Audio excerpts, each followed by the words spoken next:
call the meeting to order. Ask Commissioner Harden if he'll lead us in the invocation and the pledge. I can. If you'll join me in prayer.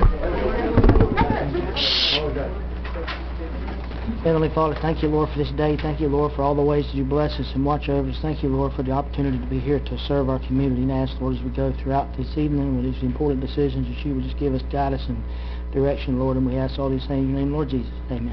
Amen. Amen.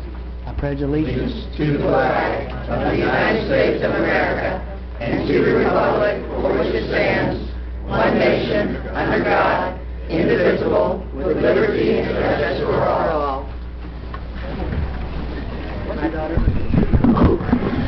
All right. Thank you all for coming out. If you would like to speak tonight, please fill out a speaker card. You can speak two opportunities, either one at the citizens to be heard at the beginning or at the end, and you can also speak on each agenda item. When you come up, please give us your name and address. Speak clearly into the microphone so the folks at home can hear you.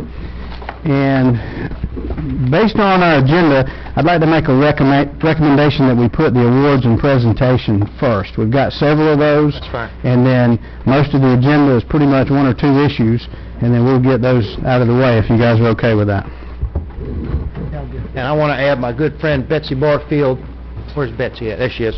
She's going to be introducing the new director of the Capital Regional Transportation Planning Agency. Got to make sure I got that right. So, Okay.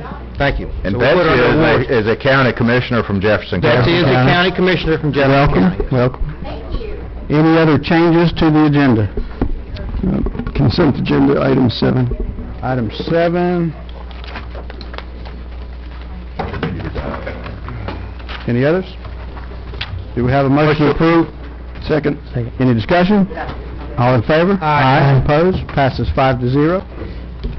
All right, so we'll go into awards and presentation. We'll start out with Mr. Pete Scalco from Wakulla Springs, Park Manager. He's going to have the best news of the day, it looks like. Right. Thank you. On behalf of the Florida Park Service and the Florida Recreational Development Assistance Program, normally referred to as FERDAP, I want to thank you for having me here today to present this check for $100,000 to the citizens of Wakulla County. It's designed to help pay for renovations of playgrounds, picnic areas at the Community Center Phase 1 Park. And as a homeowner and resident here, I'm glad that some of this money's coming back here. When you join the Park Service, you take a vow of poverty, so this is a big check for me. Could I have Sheree come up and accept that, please? I was going to ask if any... Yeah.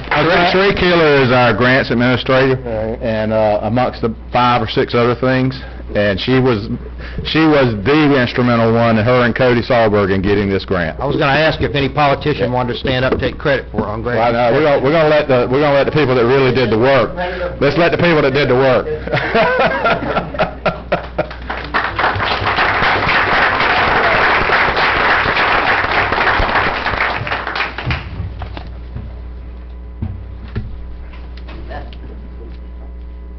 Thank you. Good job, Sheree. Thank you, sir. That goes up in the war room. That goes in the trophy room, right? That's right. All right, next we'll hear from Circuit Judge Shelfer. I don't know why he was dressed so nice. Y'all put me on a tough spot on this agenda. That's a hard act to follow. I don't think I can... You didn't bring money? with me. I lose it. I do appreciate y'all having me over and letting me introduce myself. I'm Jim Shelfer. I'm circuit judge and am assigned to the criminal division of the court here in Wakulla County. I have a half docket in Leon County, so I'll be down here every other week and in Leon County every other week. But I'm excited to be here, and I'm looking forward to working with everyone. I'm from Havana. I was born and raised in Havana. I have been circuit judge over in Gadsden County, Liberty County, and I'm looking forward to being down here for at least 2 years. After 2 years, they tell me that I'm senile, so I'll have to retire after that point. But I'm looking forward to 2 years to be down here to serve as your judge. So, since it's criminal, I hope that I don't see a bunch of you, but if I do, if you see me around, that's where I'll be around town as much as I can, because I would like to get to know Wakulla County more. Got some roots here. My grandfather was in the turpentine business, and he owned and leased a lot of turpentine land, pine land here in the county. Matter of fact, he was supposed to leave us all 100 acres, and all of my first cousins got theirs. I don't know what happened to mine, but I didn't get mine, or I might have been a Wakulla County resident too. He was in business down here for a lot of years. He had a turpentine still just on Mill Street inside Leon County, but primarily his operation was here in Wakulla County for a lot of years. Very good. Do a lot of fishing down here and enjoy that. I enjoy the coast. So you'll see my kayak on my truck out there quite often, and when I can get out of court, I'll be heading on down there to see if I can catch some fish. So, Very good. again, thank you for letting me come over and introduce myself, and y'all stop by the office if you have an opportunity. If you do your kayaking, go down Skipper Bay Road. That'll put you in behind Piney on the oyster bars. I do. That's exactly where I do go a lot. And I go out of Wakulla Beach quite a bit, and I go Yeah. out of Shell Point. It's a good Yeah. place to fish. Right. And, He's a judge, Jerry. He's pretty smart. He missed Him and Howard are the only two in the room wearing a tie, so he mispronounced in Havana. It's really Havana, isn't well, I it? was going to say that, but I Banner. figured this was a, an august meeting, so I figured I would call it Havana. But, it is Havana when you go up over there. Well, welcome to Wakulla, and thank you for coming and introducing Thank you again, yourself. and y'all do stop by and say hello if you have an opportunity. Will do. Okay. Thank you, sir. Stay away. Thank you, sir. Next, we'll hear from Commissioner Betsy Barfield from Jefferson County and Mr. Greg Slade with CRTPA. Thank you very much. I'm Betsy Barfield, Jefferson County Commissioner, and we own a little bit of the coast, about that much, right along with you, and I am pleased to be here today. I am the chair of the Capital Regional Transportation Planning Agency, and I get an opportunity to serve with a few of you, your fellow commissioners up there, and also I get an opportunity to serve on the Gulf Consortium, too. So I get to interface with your commissioners, and I want to let you know what a pleasure that is and what a fine bunch that you have there, just like what we have in Jefferson County. So thank you for that warm welcome. I appreciate that. I do want to mention that Commissioner Merritt was on the selection committee with me, that we had a couple of them from Leon, Tallahassee, but Commissioner Merritt, I asked, we all kind of pulled together, and just to let you know that Jefferson, of course, is a small county, and it's important that our small counties be represented on this transportation board, because if you let them, the big boys will take over all your money and they won't give it down to the small counties. So I applaud Commissioner Merritt for the work that he has been doing on that board. He's served very well, and he stands up for what you need and transportation needs here in Wakulla County. So my hat is off to you. Thank you, Betsy. And I really appreciate that. But my real reason that I'm here is to introduce this gentleman right here. He's our new executive director, and his name is Greg Slade. I know what his name is. But I got this little note sheet right here that I want to talk to you Donald about. Trump did the same thing, Betsy. Huh? Donald Trump did the same thing. So, did he? Okay. Well, I had my own way to do things here. So, anyway, Greg, we are so happy to have him here. He went to school at the University of West Florida. He had a BS degree there, and it is in computer information sciences. And he decided not to do anything with that, and I don't blame you. I would never want to sit at a desk all day long and program widgets. So he decided that he would go start with the Ocala Planning Department in Marion County, and he was there for 4 years, and then he worked his way up through the ranks and became the executive director of that transportation planning agency, and he was there for 19 years. He's AICP certified, which makes him very valuable to us, whatever that means. And the highlight that he has, his first highlight that he has on his resume is improving the working relationship between the local agencies and your Florida Department of Transportation. He's a homeboy. He is from Mariana Chipley. Now that's a little bit different from Jefferson and Wakulla County, of course, but he's from Alford specifically, and I learned that the last time that I introduced him. So his wife and family still down in Marion County. They'll be coming up here after his son graduates from high school. And I am just so pleased that you are here with us to represent and do good work for us for Gadsden, Jefferson, Leon, and Wakulla County. So welcome, and if you'd like to say a few words. Well, thank you all. Good for job, having Betsy. me. Thank you. The last time she did this, she took away all of my talking points, so I'll just speak real briefly. I am definitely happy to be back in the Panhandle. I had a good meeting with Commissioner Merritt and Mr. Edwards a couple of weeks ago talking about some of the transportation issues for... I'm sorry, I'm about to lose my voice. Pull that microphone to you there. I'm going to be rude and just turn my back so I can speak into the mic. But we had a good meeting a couple of weeks ago talking about some of the transportation issues, especially as it relates to Crawfordville Highway and 98, the project that's going on now. Look to do some additional work further up Crawfordville Road and address some of the issues up there. So just look forward to working with you all. And, you know, if you have any questions at any time, just call me. Be happy to help you out with it. Greg, you have a lot of experience with trails too, I understand. Yes, getting trails put in, these multi-use trails. You did a lot of that at your old... Yes, sir. That was kind of the running joke for the last couple of years. Down there, we were what's known as a transportation planning organization, but I was getting accused more of being a trail planning organization because that's really our focus over the last 2 or 3 years, and we're actually very successful in getting about 40 or 50 miles worth of paved trails down there funded for construction over the next 5 years, and I know that's a big issue for you all up here, and I'm definitely looking forward to working with that, because I found it's a lot more fun working on trails than it is highways, but I still have to do some highway work as well. I think Greg's going to be a really good fit. I think he's going to get along real good with Tommy Barfield, who's also Chipley's, you know, from the same area, so I think this is going to be good. And he doesn't like roundabouts, which is good. Well, it depends. As I said, it depends. I talked to That's an inside joke. Kristen Dozier the other day. I talked to Kristen Dozier the other day. She's a Leon County person that was on the selection committee, and she also indicated that, you know, she just, hey, we made the right choice, so. Very good. Well, I wish you success in your new position. Well, thank you, sir. I appreciate that. Thank you, sir. We look forward to working with you.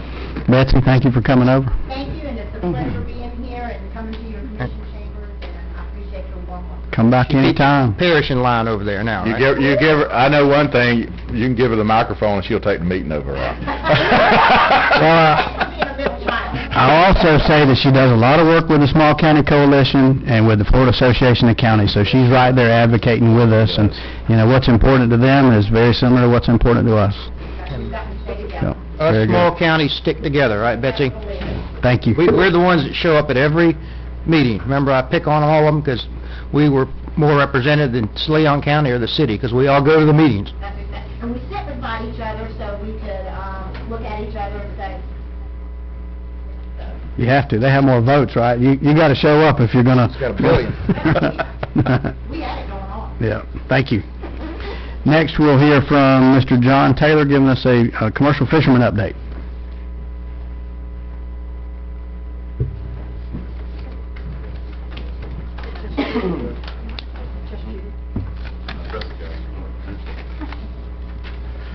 Thank y'all for letting me do this tonight. I appreciate it. We get this slide started. Here we go. You know, I want to start off. I didn't bring my glasses, so y'all work with me here. Want to borrow mine, John? I might have to. They're just Walmart, and they'll work fine.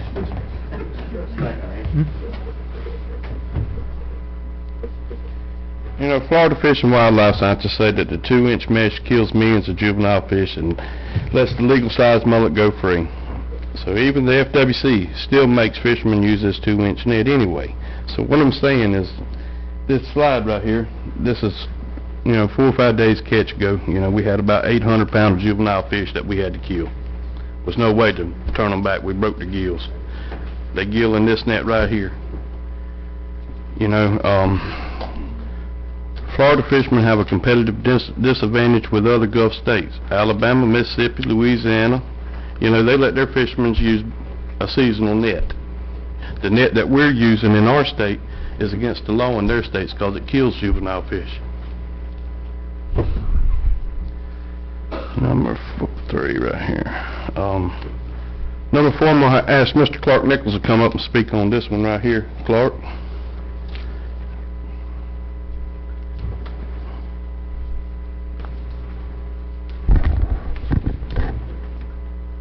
My name is Clark Nichols. I've been a fisherman in Wakulla County for over 60 years. And this is something I never could understand about the 2-inch mash. The state puts such boat ramps at unnecessary killing. Call the hotline. If everybody would call the hotline and go to that boat ramp, they would never get off the phone. But the main thing is this is a trapman, what it is. They give you 2 500 square foot of net, which won't even make a circle this whole building right here in this room, not 2 of them. And they expect you to go out and fish that 2-inch bass, kill all those baby fish, because this net we got here, you've got to rope this net on the boat as fast as you can when you strike it off. If you don't, what few big fish is in it will get out, so they don't have a chance. And we cannot have it connected, because if it's connected, when the fish come around the lines, you better be glad you don't find a hole to go out. Because if they come around that line, there's one place for him to go out. It's not be that big, and 5,000 pound of fish would go for, they even have a chance of getting the nets. And then another thing, they'll catch you for having it. Maybe the net would be wrapped up and hung up some way, and they'll get you for tying the nets together. And then another thing, when you go to court, now I went to court 3 years on my case, and I was not guilty. I had to plead guilty to keep my license and stuff. But the thing about it, when they catch you, they'll find enough to write you up about that you go on a felony charge on. If that man gets a felony charge, he can't get a job nowhere. Really, to come to the point, they hate commercial fishermen. And what makes it, I don't understand. The Marine Patrol has got their job to do, they have to do it. But FWC comes back and gives you another ticket. But when they turn you loose in court, they come back and give you another ticket, taking that away, your license away from you. You got to pay a $2,500 fine to get your license. If your fine ain't but $300, they still gonna make you pay $300 fine plus the access all over it. They gonna go back and get your license. You got to pay $2,500 or $5,000 fine to keep them. That's not right. And this net we got does nothing but kill baby fish, and they know it. We went to the meeting, and what they told us, why not just give them a 1-inch mash thing? And one of the commissioners said that's wrong, because the last size of my mullet was 11 inches.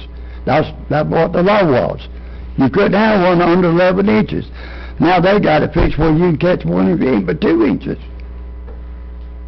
Or 3 inches. And we got to rope back down on the boat, and ain't no use throwing them back because they did. And if we got them on our mullet boat now, they could charge you for too many fish that you caught with a little mass net, which they make us fish, and that's not right. Mm-hmm. And I just don't know how they're going to change it, but it needs to be changed. Thank you. We had 3 commissioners up with us on this last meeting. They agreed that that was wrong. And then two people and one person got it, and they throwed the whole thing out again. So if there's any way y'all can help us, we appreciate it. Thank you. All right, thanks. Appreciate it there, Clark.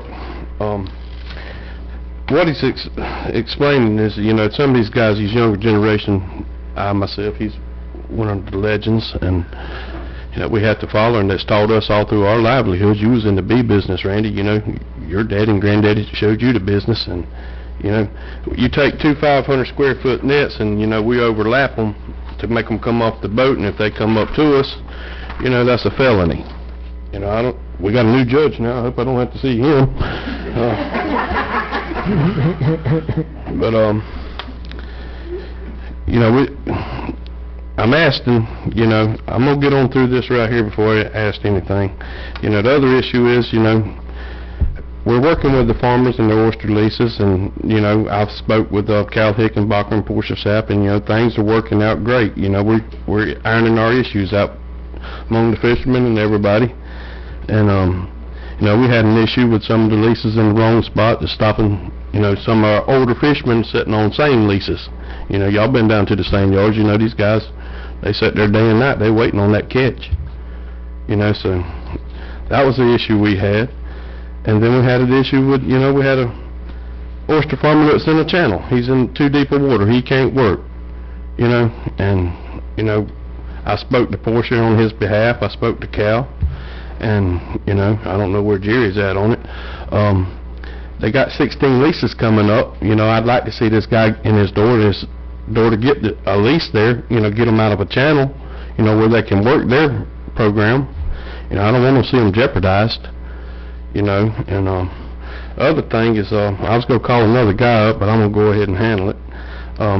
You know, we've got some farmers out there, you know, that's not kind of being boater safety. You know, they're putting in metal poles on their leases, and, you know, and these things is not above water when it's high water, you know, and these guys at nighttime just running through there and they don't know they're there, you know, and they hit these things, and, you know, I've had 4 or 5 boats come to me, you know, they've done destroyed the bow of their boats, knocked holes in them, hit these poles, you know, and we've got a meeting set up tomorrow to iron out some of them details there, but I reckon it all boils down to what I'm asking for is to get the support from this commission right here, sitting here tonight, you know, to write a letter for the September meeting with the Florida Fish and Wildlife Commission to supporting us as we go over there and speak with them.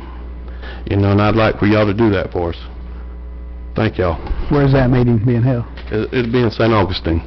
Don't want to, I don't think we're going to have opposition. It would be appropriate to maybe do a motion to write a letter in support of the fishermen? We all agree. I would agree I'll to make it. that motion. Too late, Richard. Second. Okay.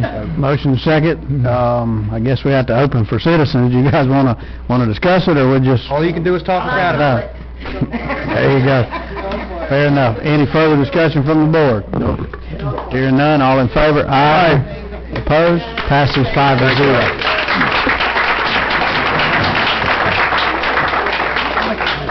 But before I leave this podium, I got one more issue, Ralph. I want, you know, I'm hoping y'all pass this resolution tonight to stop this Buckeye thing, or let's iron this out, because as I'm sitting here speaking to y'all today, y'all know we're already struggling. Yeah. We don't need this. You know, I'd like to see some of these guys, you know, hopefully think maybe God will give us these nets back, and some of these older fishermen can finish out their years fishing the way they used to, you know. But I hope y'all do something on that. Thank you. Thank you. Appreciate your presentation.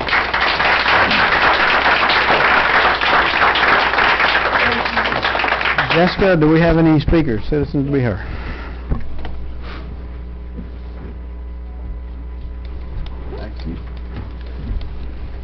Start out with Mr. Jack Rudlow.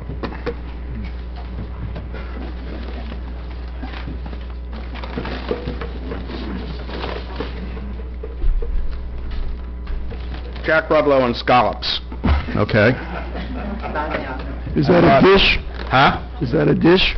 No, these are live scallops. They are fresh out of the bay and out of our tanks and out of our aquariums. Give Nicole a good photo. Make sure you're looking at her. Well, I'll take some out so we can get a good photo. But all right, scallops and all the fish that we just heard about all depend upon clean, healthy water. This is not just a cliche. This is an actuality. And you're going to be in a position of voting on this this objection to dumping this pipeline and bringing this stuff out. I just want to distribute something real quick here. This is a paper on ozone in the pulp and paper business.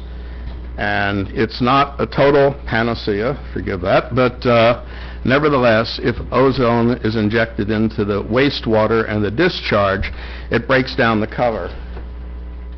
You want to just Sure. pass that out? Sure.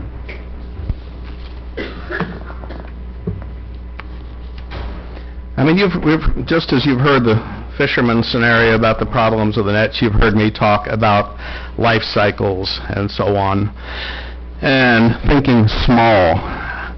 I agree with the small net, with the small nets killing stuff. How about we're talking about a fish we can see? How about a fish we can't see? How about a mullet that is this big? How about a mullet that's the size of a pinhead? How about a mullet or a trout or a redfish or a shrimp or a crab that it's in its larval stages and all you see is waves and water and currents and that kind of thing? And then it meets this pulp buzz, it meets the sulfide waste, it meets the chlorines, it meets the other things, and they're gone, just like that. And then all of a sudden you just don't have them, and they don't appear and they don't grow. Now I have a chart here on the incidence of cancer along our coast. Suddenly I've had to learn a lot about cancer, and I learned the hard way, as many people have in this room. But it's interesting, in this chart, it shows the incidence of cancer being higher really along this panhandle area, and it sort of almost tracks the incidence of fibropapilloma in green turtles, which is this horrible pustule tumor growth that's found on these turtles. Pops out of their eyes, their skin, their mouth, and ultimately they die unless they're treated, and treatment is very expensive surgery. And I just wonder if we're not playing with a time bomb. I mean, if our governor wants growth and progress and jobs, by God, this is a great place to build giant cancer centers for hell, because this is where we get the cancer, and it's right here in this area. And what's the only thing that's really sitting here that's maybe having anything to do with this? Might very well be pulp and paper and mills. We can't spend enough or make them spend enough to make it cleaned up. We have to have clean water if these fishermen are going to go it, and the scallops over here are going to stay alive. Thank you. Thank you, sir. Thank you.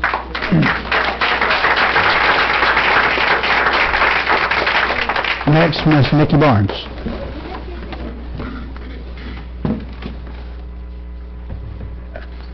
Why right behind Jack?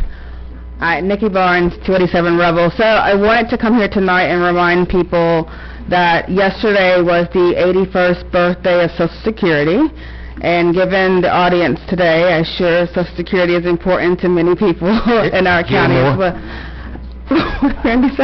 Anyway, this morning we went to the Capitol and had the opportunity to present our Senator Marco Rubio with a cake, instructing him to cut the cake and not cut Social Security.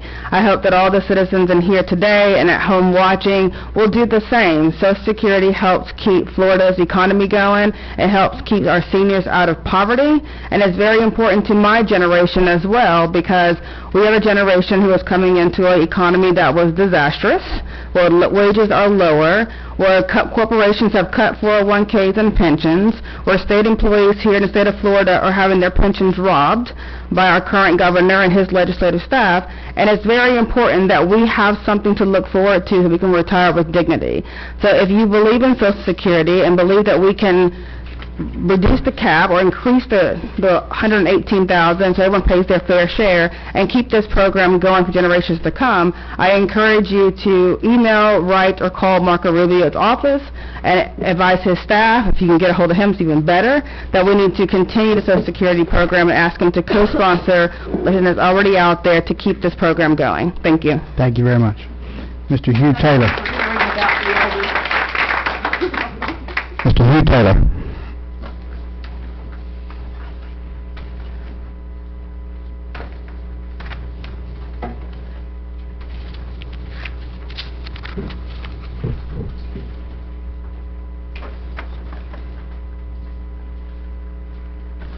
Thank you, Commissioners.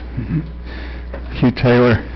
I live on Martin Luther King Road here in Crawfordville. I just want to make an announcement about Saturday, August 27th, from 1 to 3. We're having a fish fry, blues concert, and a dessert potluck for the whole county. This event will be, everybody's invited. We'll have Randy Webster, who has Red Hot Java. It's a really good 6-piece blues band. My wife and I are hosting it, along with the Wakulla Environmental Caucus and the Make Wakulla Great Again organization, and it's at the Mastodon House. If you haven't seen it, come by and look.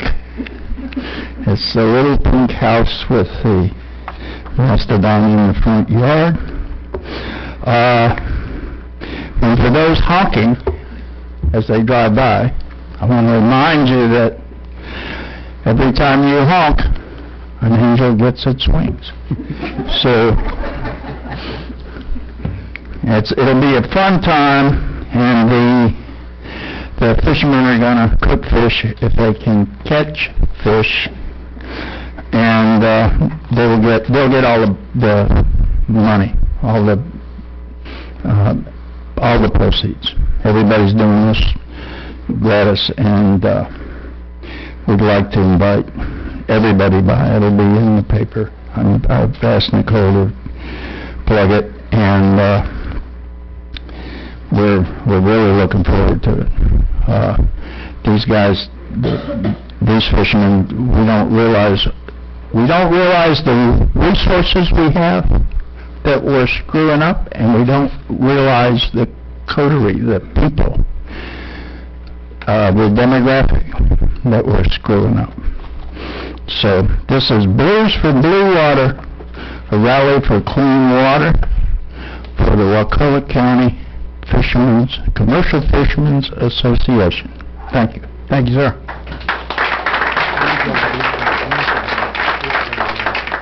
Last speaker, Ms. Barbara Mansfield Wilson. Yeah, there were some issues with the consistency of the product. I'm Barbara Mansfield Wilson. I live on Wildlife Lane. My concerns are budget issues. I would hope that the Commission looks very seriously at Keep Wakulla Beautiful, because they have violated their 501c3 statute. They are a tax-exempt organization, and right now they're in violation of it. Quote, all sections 501c3 organizations are prohibited from directly or indirectly participating in or intervening in any political campaign on behalf of opposition to any candidate running for public office. When we went down to the hazardous waste site, all volunteers except John Schuff had the Keep Wakulla Beautiful signs, t-shirts on. John Schuff was campaigning. We have pictures here that were posted on Facebook, and this is a violation of their tax-exempt status. And I hope you seriously look at this before you vote on allowing them any money. I don't want my tax funds going to support candidates. Thank you. Thank you, ma'am. That ends our citizens to be heard. Do we have a motion to approve the consent agenda? So moved. Second. Any discussion? All in favor? Aye. Passes 5-0. Commissioner Kessler, you asked to pull item number 7. Thank you, Mr. Chairman.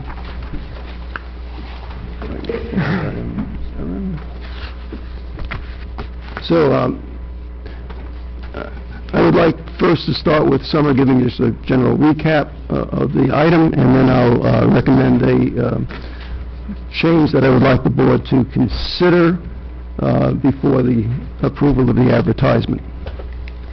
Yes, this item is a request for the board's approval to schedule and advertise public hearings to consider a transmittal of a text amendment to the future land use element of the comprehensive plan relating to commercial development within the Crawfordville Town Plan.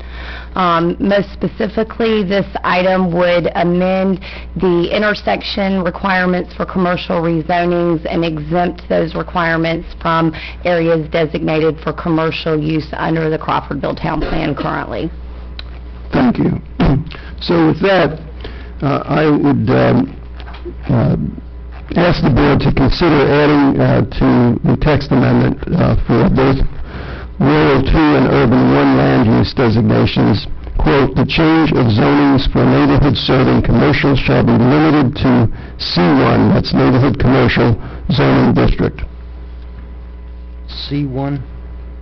That is the current zoning district in our land development code that allows for neighborhood-serving commercial type activities, very limited in use and more restrictive than our C2 zoning. I'm fine with that. I think that's appropriate, so. Thank you. Is that a motion? Yes. Second. Do we have any citizens? Nikki? I may waive on this one since you seconded. Got the right person seconding this one.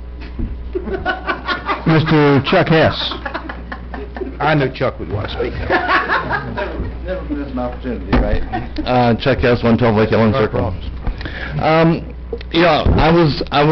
This is a good idea because this would encourage development in our town plan. I'm hesitant about the light commercial area, including that in this plan. The addition of the C1 is a good addition. Also, as far as these commercial intersections, you might look at the whole county and see where we want to have them and where we... For the public to know, this is just to advertise it to bring it back. Yes. So that language will be incorporated in when it comes back and the decision will be made at that point. Any further discussion from the board? Hearing none, all in favor? Aye. Opposed? I didn't know Passes Nikki 5-0. filled out a card. I don't want to pick on her. That was just a brilliant guess, I guess. All right. Tonight, we have no general business, no public hearing, no planning and zoning, so we'll go to Commissioner agenda items. Start with Commissioner Kessler. You don't want me to beat you to your motion. You need to step it up. Well, thank you, Mr. Chairman.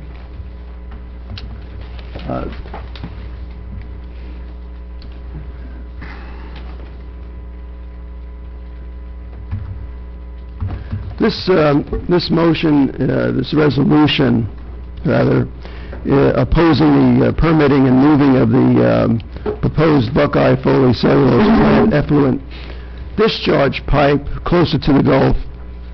Right now it's 26 miles inland on the Fen Holloway River.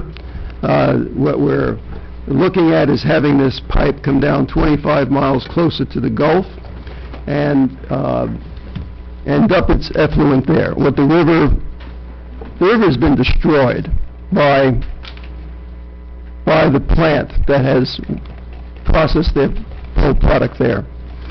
If you go to the Fen Holloway River on the north side of the plant upstream, when I visited it, it was less than 3 foot wide. I could step across it. It was pathetic. But worse than that is what is laying at the bottom of that river in precipitated toxins that are laying at the bottom of that river after it leaves the plant's discharge effluent pipe. That river at that point is a sort of a marshy river about 60 to 70 feet wide. That river is totally destroyed. The groundwater in the area has been depleted. There are many, many problems. But trying to fix the problem by moving the plant's effluent pipe to the Gulf is not a solution. I'll second your motion. I appreciate that. I gave you, I told Howard to hurry up or I'm going to make a motion on it. I know, and I don't want to get you angry. No. I was going to basically say point of order and stop you from doing that, but since you're on a roll seconding my motions, I will accept that second. Thank you. I would, however, like to offer something. It's your motion. You can refuse it or accept it.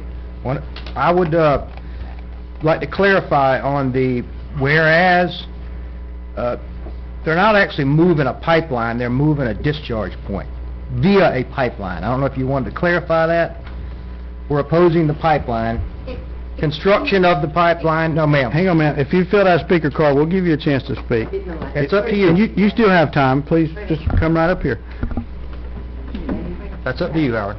Now, another thing I'd like to suggest, and again, don't get mad, people. He can refuse anything I'm suggesting. I'd like to offer an alternative.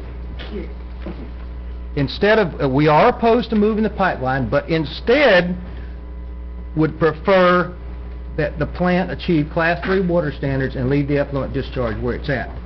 Or, if that's not possible, leave the effluent discharge where it's at, which I do think is in the best interest of the county, reclassify the Fenn Holloway as a Class 3 limited, and exempt specific conductants, which I think is the criteria. I read all the reports that were sent to us after we voted to table the motion, and salt seems to be the thing. I've read the wastewater reports, the process reports. There's no biological process to get the salt out. I think we all are going to agree that they need to leave the discharge point where it's at. But what to do then? Either A, clean it up, and I read about the ozone technology, and Jack, thanks for getting this. They did address that years ago, but maybe technology has changed. Now, what would that do? If Buckeye could save $50 million and not construct that pipeline, I guarantee you they're going to do it. If they were given a Class 3 limited, which let me read what that means is surface Class 3 limited share the same water quality as Class 3 except for any site-specific alternative criteria that have been established for a water body. Class 3 limited waters are restricted to waters with human-induced physical or habitat condition that prevent attainment of Class 3 uses.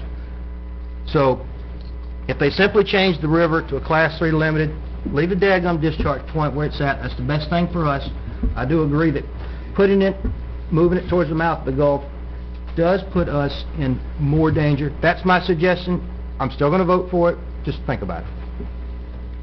Okay, so I could respond to that right now, or would you rather the citizens speak? I'd rather know what they're talking about. Let's figure out what we're going to do first. Okay, well, I would rather keep the motion very simple. It's a simple process. They are going to build a pipe, whether you call it a discharge point they're going to or a pipeline that they're building. They're going to build this pipe. It's going to go overland a certain distance, get pretty close to the river. It's going to take a 15-mile journey, and then it's going to go underground, and it's going to go into the river to discharge at the bottom of the river. So people won't see this discharge coming out anymore like they could if they could get to that discharge pipe. Now you would see water, 40 million gallons a day of toxic fluids going into the Gulf. And to fix the classification of the river is a long process. What we're facing right now is the situation of urgency with the Corps of Army Engineers. If they turn around and grant this permit, this pipeline is going to be built. And I'd rather us really stick to a very simple issue of opposing this pipeline, letting the Corps know that we're opposed to it. It's good to work on all those proposed other solutions, and I'm not sure that there are ways of really doing things a lot better than has happened here. When I was at one of the DEP meetings, a physician from the DEP meeting did not deal with the Foley pipe, but a physician got up at this hearing and said, the trouble is in this room is we don't trust the DEP anymore. We don't trust you to protect us, to protect the citizens, to protect our air, to protect our water. We're dealing with a company who for decades has really put the health and safety of our citizens as one of their last concerns. They've demonstrated this by destroying the river, by destroying the health of many people in that community.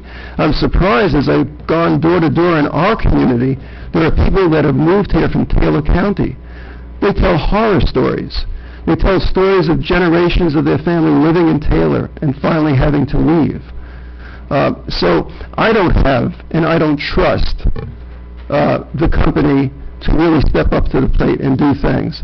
I don't trust the system to act expeditiously to resolve the issue of classifications and things. So that's why I'd really just keep My second still stands in, Okay. ready to get his decision made. Thank you. Well, I'd like to offer a friendly consideration as well, Howard. I told you from the very beginning that I support you on this, and I'm going to support you on this. There's no wavering of that. I mentioned at the last meeting that I had a couple technical things that I thought we needed to do, and I also think that we're not taking it far enough. I think we need to have a stronger environmental position, and we need to have a stronger ask. You stated yourself that, you know, the water quality is not acceptable. It's not acceptable today, under today's standards. So if we are successful at stopping the pipe, we leave it the way it is now. You know, Jack Rudlow showed us the cancer that's prevalent in that area. So if we're successful at stopping the pipe and doing nothing more than that, that stays the way it is today. Exactly the way. I think we need to take it a step further. Miss Linda Young at our last meeting told us there's alternative measures that's out there. We've even got it as one of our warehouse statements that there's alternatives, and so I think we need to keep that in there, but we need to say, okay, if there's alternative standards, what do we do with that? You know, because it doesn't address the pipeline at all. So if you will, I mean, just hear me out here. A couple things that I would like to change. One of the warehouse statements talks about Buckeye being the 5th worst polluter. That may be true. They may be the 1st worst polluter, but I haven't been able to prove that. I haven't been able to get that firm documentation from anyone. So I'm reluctant to state that if we can't draw back on it and show where it came from. So I don't think it substantially changes your resolution at all, but I would strike that. The whereas statement that discusses the black goo, we know it happened. We know it's been evaluated. I'm sorry. Here, let me give you the website. We know the black goo was tested. I think nowhere in the test results does it say the black goo came from Buckeye. I know it's possible to do a chemical analysis to find out exactly where it came from, and that wasn't done. What I would like us to do is keep that statement in there, but just make it match the report, and I would change it like this. Whereas analysis concludes the source of a black goo that landed off the beaches of Wakulla County may well be pulp mill effluent derived from waste materials discharges as a component of paper mill effluent. That's the word that comes directly from the analysis and from the expert's report. So I don't think that harms us in any way. Down in your section, your final section where you list the counties, Gulf County was left out of that. I assume that was probably just an accident, but I would say that we add Gulf County in there too as one that we had in there. And then the one thing that I would suggest that we strengthen this is under your proposal to oppose the pipeline, let's add one more, and it states this. Now, therefore, be it resolved that the Wakulla County Board of County Commissioners supports and encourages the use of all viable alternatives, which we referred to in our warehouse statements, to ensure the restoration of the Finn Holloway River to a Class 3 designation that will once again allow fish consumption, recreation, propagation, and maintenance of a healthy, well-balanced population of fish and wildlife. If we can't achieve that, we're leaving things exactly the way we are now, and we haven't really done very much. And so, you know, I hope that will be acceptable to the crowd, and I hope that will be acceptable as a friendly amendment. Okay, so Mr. Chairman, let's go through those once again, because I'm not looking at what you're reading. Okay. And, Yeah, okay. yeah. Oh, I'm sorry. Yeah. Okay. So, so the first one where you have a concern with Buckeye Foley Cellulose is listed in top 5 industrial polluters in the state, and mention that we don't have maybe the documents to prove that, and I agree with you that I may not have that document either in my hand to prove it. But what is also concerning is that, well, it seems like the citizens are asked to prove everything that comes out of their mouths. Buckeye Foley, who self-reports on their chemical analysis and discharge, is not asked to prove anything to the citizens. So it goes back to an issue of trust. I would consider maybe meeting you halfway, Mr. Chairman, and say is listed as one of the worst. Okay, one of the worst. I'll take that. Okay, so we can accept that. So going on to the second one, I fully agree. It just matches the analysis. I fully agree. We can't get in any kind of jam, and it matches the facts. Okay, and to Gulf County being added, absolutely. So now we're left with, now therefores.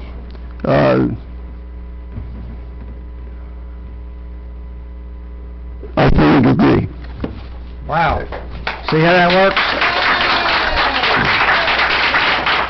And I'd like to say that us gathering knowledge helps us reach conclusions like that because we learn more, you know. So I know there's a little frustration that we all know government moves slow, and you know, but hopefully at the end of this process. Yeah, and I thank you for those additions, Mr. Chairman. I'm glad to see that you're finally joining with me on this important issue, and I hope the other commissioners will also support these environmental issues. Let's be clear and fair. From the very beginning, I said I was with you. Well, and Jack sat out there and said, "Okay, we got two. We need one more." Okay. No, but that's 2 weeks ago. I'm talking about a longer term. Actually, it was before that. That was when Miss Linda Young gave the presentation. Anyway, I'm glad you're on board. I'm glad you're one of the new let's make sure improved green commissioners. Yes. Randy, does your second include the friendly amendment? It's up to me now. You got it. Yes, it does. So we have a... There we go. Good picture, Nicole. We have a motion and a second. You can title that We've had a lot of discussion. You guys want to say something now, or let's let... The only thing that I want to add before we go into citizens, I just want to be thankful for allowed the opportunity to go over and view it. I went over and viewed it. I learned a lot, and first and foremost, there needs to be a restoration effort of the Finn Holloway River. Absolutely. That needs to happen. Absolutely. There needs to be a restoration effort of the Finn Holloway, and I'm also wanting to support this resolution tonight. So there you go. So we've got a lot of speakers. Let me say something first, if I could. Jerry, are you going to vote for this? Yes. All right, guys, this is going to be a 5-0 vote. So the worst thing you can do is talk us out of it. Now, so if you have something you'd like to change or add, you're going to get exactly what you want. So if you don't feel compelled to speak, thank you. Don't talk. Randy, I have one more thing to ask. What you brought up earlier about, you know, the pipe staying where it's at and it getting brought to a certain class, class 3. The only thing that hasn't been rolled into this is what she was talking about earlier about the still like a hybrid version of industrial. Is that something that's in it or not in it, or? Well, this takes it to 3, which is slightly higher than the category he was proposing. I still think, personally, I don't think they can get the specific conductance out. I don't think they can get the salt. I read all the wetlands treatment reports. I read the AWT reports, process reports. If they take everything out, they still can't get the salt. Jerry, I know what you're thinking over there. You're thinking they could use reverse osmosis and treat the effluent and then recycle it. But at the end of the day, you're still left with a concentrated brine that you got to do something with. I know you were thinking that, so. That's right. And they could set it up. Randy knows what I'm thinking. Randy's a real mind reader. Mr. Chairman, I think that really is a discussion for another day because I think there are ways around that salinity issue. And the salinity, of course, is made up of not your simple sodium chloride. It's not table salt. Yeah, it's not table salt for sure. So we're all on the same page? I think so. Unless I would encourage any citizen that thinks that I agreed to something I shouldn't have agreed to. Absolutely. To step up. Any but changes? I think what I did was fine for the. Okay. I can add one thing. Well, we'll get to you. We'll give everyone a chance. You can waive if you're satisfied with the outcome. Mr. Richard Johnson. I'll waive. Thank you. Ms. Dana Peck. That would have been a first, Ms. Peck. I've alienated you just by walking up here, I'm sure, but I can't waive this. I just want to impress upon you, and I think you're 5-0 and you're emphasizing that so much because you finally realize that this is not an environmental issue. This is not an economy issue. This is not just a health issue. This is an issue for everybody, regardless of age, regardless of profession, regardless of who you are. And the applause in this room after the fishermen gave their presentation delivered that message to you. The environment, the cleanliness of our water is inextricably tied to our economy and the dinner that people put on the plates of children in this county and what they eat. So my question to you is, you're all 5-0 today, but will you be 5-0 tomorrow? Because some of you have wavered from time to time on your positions, and after November the 8th, when everybody's elected, are you going to sit here and be as strong in protecting the people of this county and their businesses and their livelihoods and the health of their children as you are this moment? Thank you. Absolutely. Mr. Bill Anderson. Bill? Bill Anderson. I'll waive. Thank you, sir. Mr. Bob Thompson. I'll waive. Thank you. Mr. James Daniels.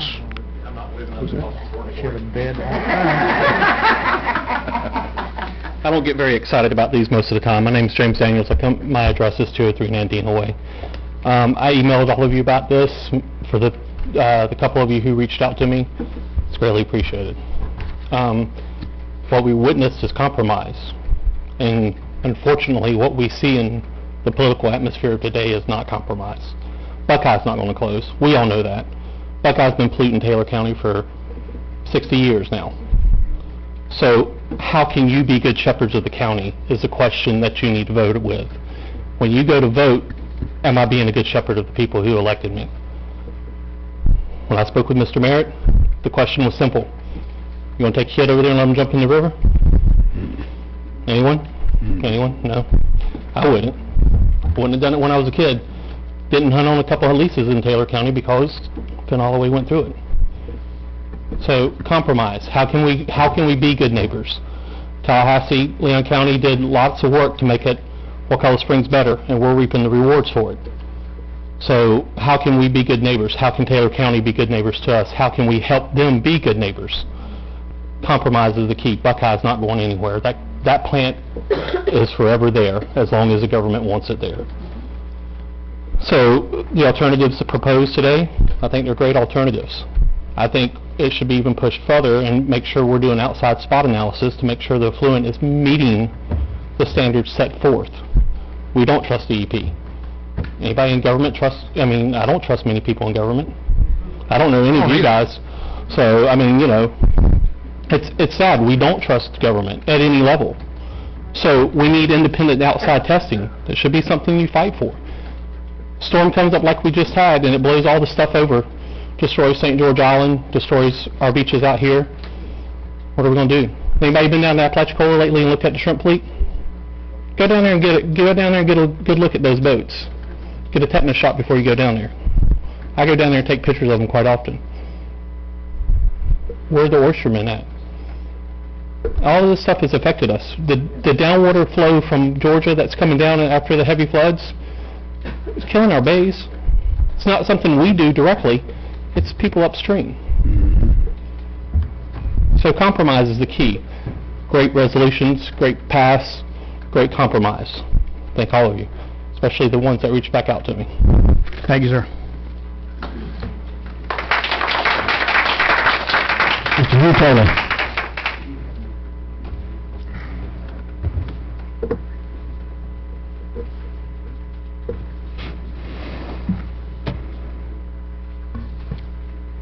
Hugh Taylor, 1357 Martin Luther King. I came up because I don't trust you. Okay, we still love you. Good. You know, your environmental chops have not quite been up to par. If you were concerned, we'd have wetlands protection. It's not salt. Joy Ezel, who I've known probably for 20 or 25 years, said it's chlorine. And chlorine is the major component of dioxin. And dioxin is what's killing all our vets, all our places that are industrial, all up and down the Atlantic coast, the Gulf Coast, Louisiana, Port St. Joe, and their paper mill, and their spoilage site they built a subdivision on. And Joy Zell says she was orange because dioxin is the other name for dioxin is Agent Orange. So, it ain't salt, and it certainly ain't sodium chloride salt, which is table salt. It's something beyond that. My concerns, too, are like some. After the election, what's going to happen? The other thing is it's a pipeline. And pipelines leak. And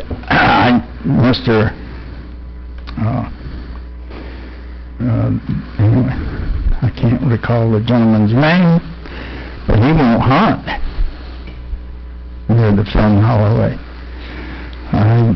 I'll never eat another oyster, and I'll never swim again at Shell Point Beach, and I came here because of Shell Point Beach.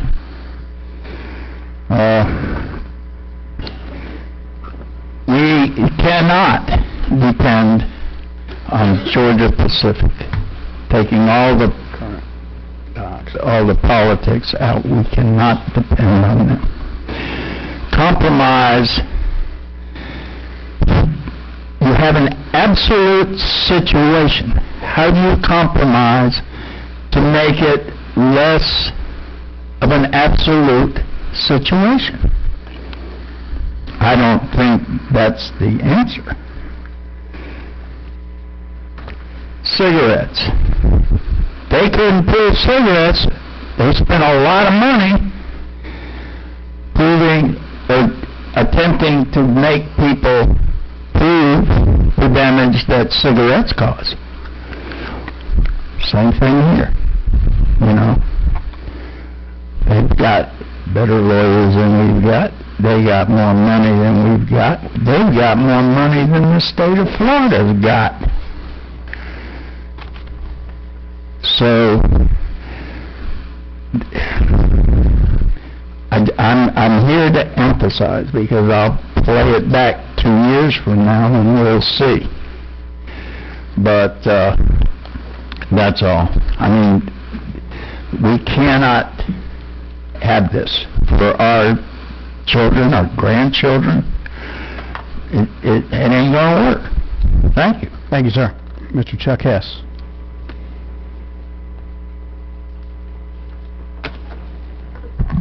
Chuck Hess, 112 Lake Ellen Circle. Well, since I got up here and criticized you for your previous actions, I thought I should get up and congratulate you for your actions tonight. Good man. I will point out a couple of things. Is number one, there is a way to take the salt out. In fact, they have no effluent paper mills in Germany. They can put it out with no effluent coming out of the plant. There's also the oxidation method will clean up the chlorine, and they can take the chlorine out of the system. So that's possible too. So there are ways to get around it, and we should be encouraging that. Thank you. Thank you, sir. Ms. Linda Young. It's not here. Okay. Just tell us she'll be happy, Rich. Mr. Jack Rudlow.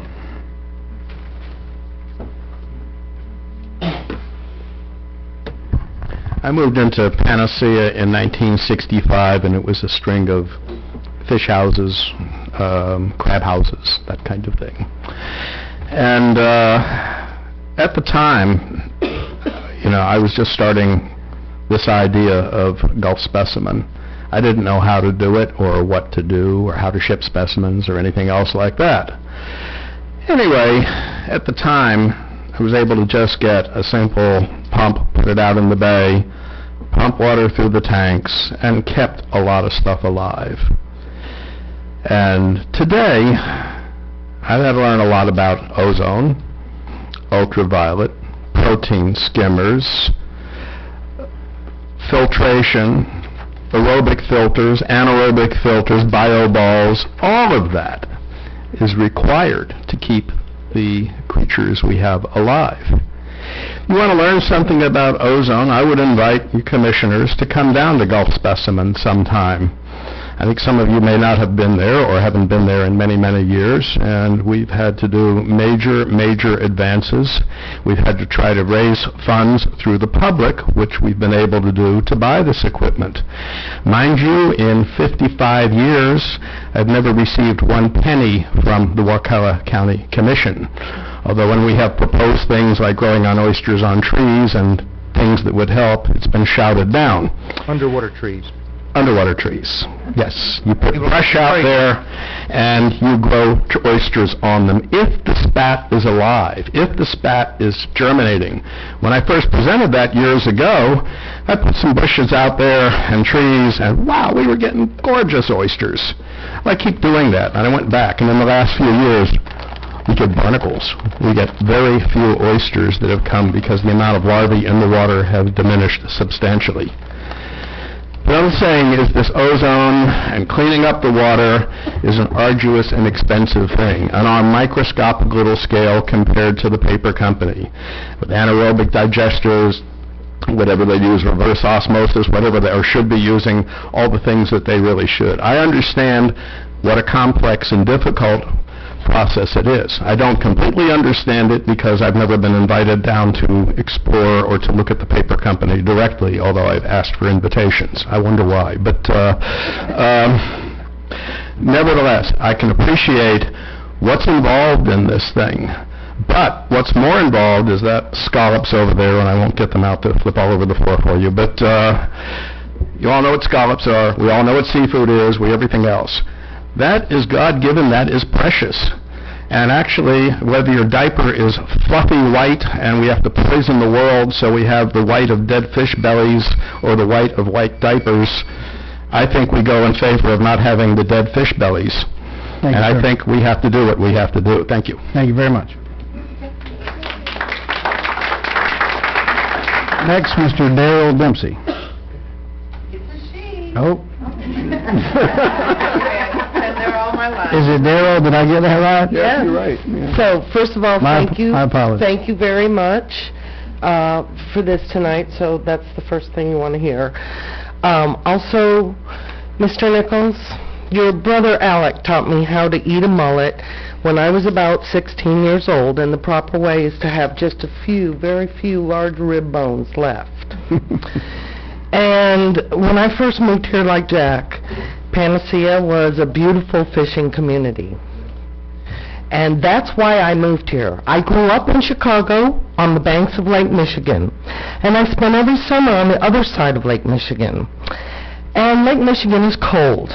And about 30 yards down from our beach was a very, very warm hole we all used to swim in. It was a 30-foot underground pipeline from Dow Chemical, many miles away. All the friends that I used to swim with in that effluent are very sick or gone. On the Chicago side of Lake Michigan, when I was a little girl, we used to routinely have fish kills. And the water, I remember, stinky slime, green, very, very brown. I'm proud to report that if you go to Chicago now, the water looks as beautiful up there as the Caribbean islands, and that from the bluffs you can see huge fish swimming. And I have been up there 4 summers and never seen one dead fish. So I want to tell you, it's very important that you realize you can't market this county as the natural place to be. and be silly about our beautiful God-given resources. Thank you for bringing it up, because no one sticks up for this planet. So money does talk, and these companies that are so wealthy can, thank you, Mr. Hess, can clean up these problems. And in a short time, the benefits, there was just a huge Gulf oil spill out there from another company out there. We didn't hear a thing about it. My husband watches every dang news program. There wasn't one thing out there about it. So let's not play games. It's not just Wakulla County. And do you want to go to Louisiana and Texas? No offense. To eat anything there? Have you been to Shreveport or what's that place in Texas? Galveston. Oh my gosh. Poor New Orleans. We're vulnerable here. We're on the coast. We need stronger protections of every way in our environment, and apparently green is cool now, and I hope y'all stick with it. Thanks for support the resolution. Ms. Janice Blair. That one's me. I'm from Lafayette County. That's not Lafayette. Yes, that's ma'am. Lafayette. So just for those of y'all who thought about Havana. And I want to talk to you about an article I read in the Taco Times. That's T-A-C-O, but that's not taco. That's Taco. And the title of the article, the editorial was, "The Finn Holloway River is a toxic sewer ditch." Oh, and by the way, I've pulled a mullet net. And if you haven't pulled a mullet net when it's really cold, then you just don't have any experience pulling mullet. And I had 5 brothers and 4 sisters, and my brother Rex, rest his soul, was a commercial mullet fisherman in Taylor County. You see, I was raised in Taylor County, and my blind mother drank water from a well near the discharge point. You do not, under any circumstances, want this life for your family. The one thing that I wanted to say, like Mr. Rudlow, while the mill was learning to clean up or trying to clean up or telling us all they were cleaning up, I went to college and got a degree so I could just read the paperwork. And I asked for the paperwork, and there was 9 boxes, and I would fall out of bed at night and I would cry because I couldn't read it. And I didn't mean to get into this at all. My sister-in-law came to me with her 2 little grandchildren, and she said, "Janice, the lady followed me out of the health department, and she said, take your grandbabies off the water, the well water." And she said, "There's something wrong with the well water, and you have the largest mouth in this family, so could you please go find out?" And so I took it to the mill because I was the assistant fire marshal. And I took the water, and I didn't know how to get a clean sample. I didn't know any of these things. And so I took it, and the man at the mill said, "I can only test it for chlorine. For sodium and chlorine dioxide." No, there was 2 things he could test it for, and neither one of those would tell me what was wrong with the water. And he said, but he unscrewed the jar and he smelled it, and he said, "Do not let those children drink this water." And so I went back and I told my sister-in-law, "Yeah, we might better take the kids off the water." And so, you know the story from there. But what I learned at school, which I wanted to tell you that I studied real hard, and I received the Science Award for my work on the Finn Holloway. Bring it in for me? Yes, I can. Please. Bivalves, they're oysters, they're scallops, they're mussels, they're clams, they're crabs. Taylor County used to have so many crab houses where women worked so that they could put their kids on the school bus and go to work, and now the crab houses are gone. So if you do have a fishing industry, if you would like to keep it, then please continue on this path. And now let me say this and I'll finish. I have never in my 30 years had a commission, stand up for the people. And I am so glad that I lived long enough to see it, and I would like to shake each of your hands.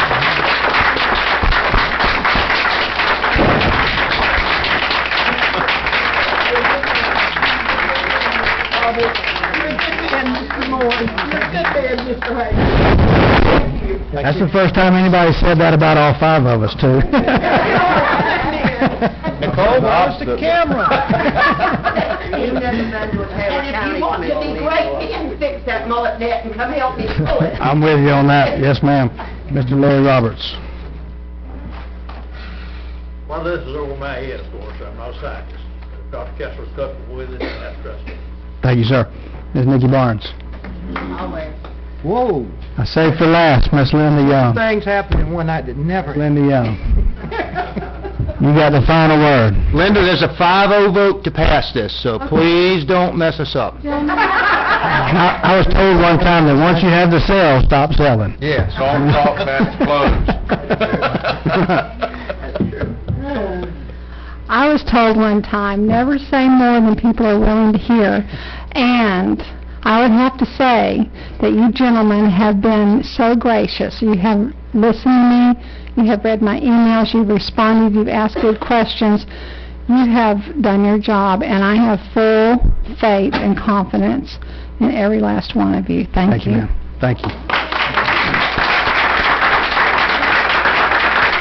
Further discussion. Dogs sleeping with cats again. Now, Ms. Young provided us, I wanted to address just so people don't get, I guess, freak out too bad. In the effluent analysis Ms. Young provided me for dioxin, 2378 TCDD, the effluent quality was ND, no detect. I think since they got rid of their elemental chlorine. I got a picture of the chlorine tank if you'd like to see it. Okay, now you told me. Well, this is what you had given me, the effluent analysis. Maybe I'm reading it wrong or something. I didn't give you that, they did. I didn't never give you that. No, here's the short story on that. It is non-detect because they only sample for the technology-based limit, and that is 10 parts per quadrillion. The water quality, Mr. Thomas and I have had several discussions about this.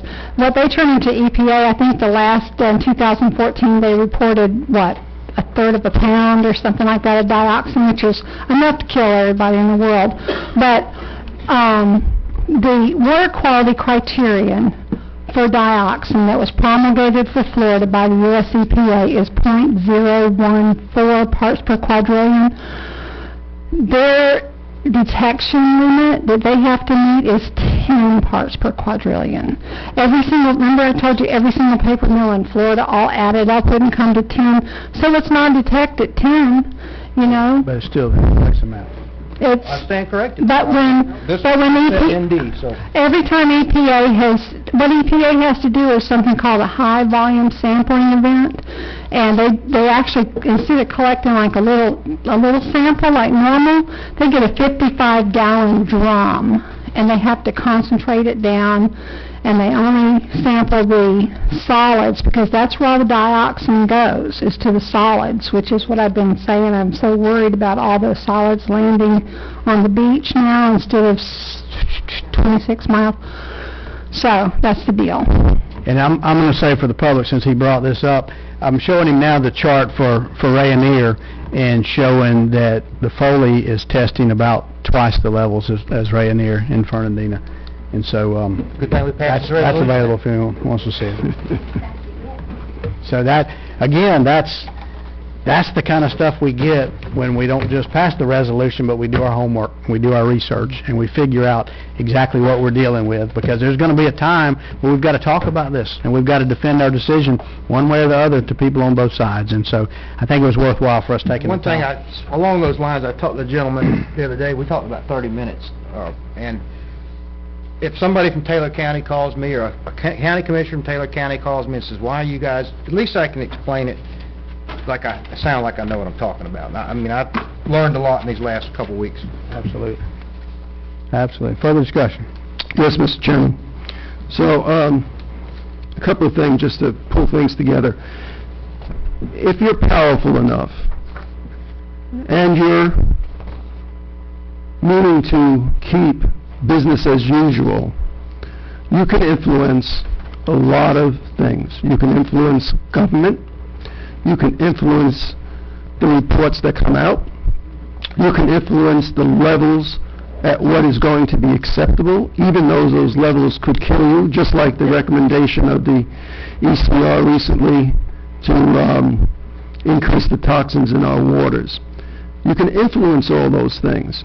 You can take a full-page ad like Georgia Pacific did yesterday in the Tallahassee Democrat, Section A, page 5. How much did that cost? Individual citizens can't come up with that kind of money consistently, and they have a tendency of wearing you down. And that's what they've done over decades. And that's why they have not been, this company, the prior companies, corporations, have not been good stewards of the land. They have shown that they cannot be trusted. But we got their attention now. For them to take out a full-page ad, I think they know something's happening in Wakulla County. And I think when we brought this resolution 2 weeks ago, they may have thought nothing was going to happen to it, but they were wrong.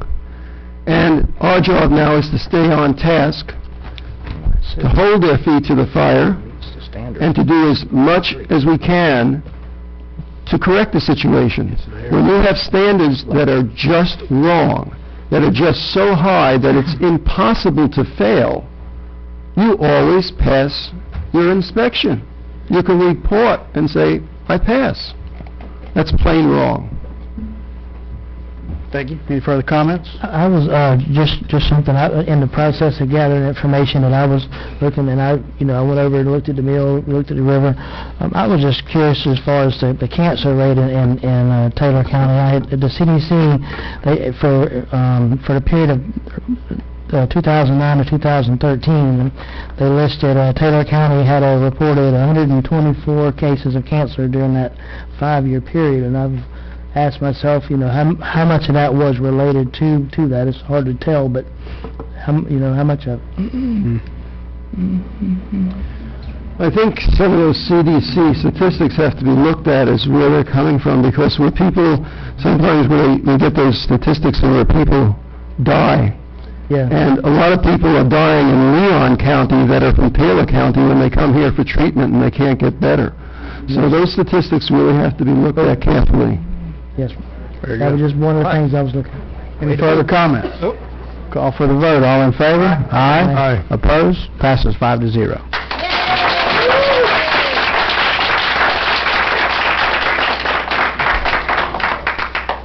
All right. Next item, Commissioner Kessler just brought up the ERC. I'm sure we've all been following that, and so I've submitted a resolution for us to take a position on that as well. We know the ERC has recently added 39 additional chemicals that they're going to allow to be dumped into our water. They did that with a 3-2 vote, so it barely passed, with a board that had 2 vacancies on it that had yet to be filled. And so, who knows, that vote may have gone the other way had those positions been filled. Thank you, Mr. Nichols. So, I have written a resolution here, and I'd be glad to read that out. Whereas Wakulla County strives to provide its citizens and visitors with clean water for all uses and activities. Whereas the Florida Environmental Regulatory Commission, ERC, by a 3-2 vote with 2 vacant commission positions remaining unfilled, recently listed 39 toxins that can be legally dumped into state waters. And whereas this further degradation of our waters from these toxins under the ERC recommendation increases the risk of cancer from 1 per 1 million persons to 1 per 10,000 persons, according to documents presented. Whereas such an important health-related decision impacting all citizens in Florida must be made by elected officials in order to have full accountability. Now therefore be it resolved by the Board of County Commissioners of Wakulla County, Florida, that this board requests the Department of Environmental Protection or the Florida Cabinet void the ERC recommendation that passed on a 3-2 vote and request the Florida legislature to pass legislation that will require a reduction of dumping of pollutants into Florida waters and stop the use of our waterways as an unhealthy dumping site. And be it further resolved that a Clean Water Citizens Advisory Committee be appointed by the Wakulla County Commission from non-elected stakeholders representing business, tourism, agriculture, fishing, environmental, and hospitality sectors to advise the Wakulla County Board of County Commissioners on ways to keep local and state waters healthy. Motion to approve with discussion. Do we have a second? I second. All right. So, Commissioner, Chair Thomas, I am not going to ask to table this. Okay. I am also not going to go through your whereases. Okay. But I am going to ask for consideration of a very important component that you put into the resolution. It's your motion, you can change whatever you want now. Well, I'm just asking for some unity on this, okay? Sounds good. I feel that the... We're batting 1,000 so far tonight. Yeah, let's try to keep it going. I feel that the Clean Water Citizens Advisory Committee is a very important committee. And I think we need to look carefully at the representation of it, who's going to be on it. I would like to see that brought forward as a separate item if I could. Sure. And I would be glad to continue supporting this resolution. So we'll leave that in, but you'll bring it back as a resolution to formulate the committee and establish whatever professional criteria we want to put in there. Is that what you're saying? I don't know that I want to do it as a solo person, a solo commissioner on the thing. What I'm suggesting is that maybe to remove that for now, but to bring back the committee as a separate standalone item. I'm okay with that. I just thought it was important that when we send this to them, we should tell them that we're forming a committee so we can keep a closer eye on these things. Then maybe we should, instead of listing the people that we have there, maybe we could say that further be it resolved that the Board of County Commissioners intends to establish a Clean Water Citizens Advisory Committee. I'm fine with that. Very Does good. the committee be subject to sunshine, Heather? Yeah. Okay. Another committee. Works for me. Well, I mean, I'll take it. I'm just trying to compromise here. You compromised on mine, I compromise on this. You got it. We don't already have a committee that's similar to this already, do we? No. Okay. We've had a Marine Advisory Committee, but this is more This is- specific to this water is quality. very more specific, yes. I've been on a lot of committees. Yeah.